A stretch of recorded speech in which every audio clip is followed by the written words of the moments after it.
சீமானுக்கு எதிராக நான் வந்து வீடியோஸ் பேசிகிட்டு இருக்கிறது நான் சீமான்கிட்டேருந்து காசு பறிக்கிறதுக்கு அப்படின்னு சில அரசியல்வாதிகள் ரொம்ப கேவலமாக என்னை பற்றி சில யூடியூப் சேனல்ஸில் பேசிகிட்ருக்குறாங்க. அவங்களுக்கு ஒரு கிளாரிஃபிகேஷன் கொடுக்கலாம் அப்படின்னு நான் நினச்சேன்.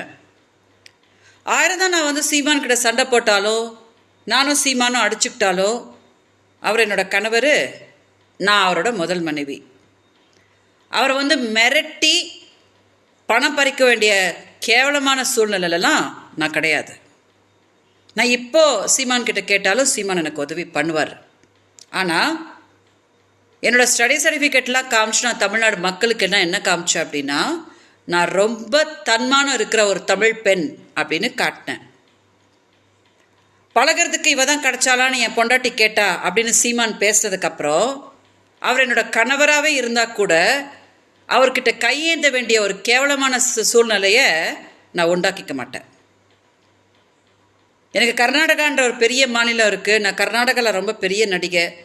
எனக்கு நிறைய ரசிகர்கள் இருக்காங்க, என்னை நேசிக்கிறவங்க இருக்கிறாங்க கர்நாடகாவில். அவங்கெல்லாம் என்னை வாழ வைப்பாங்க.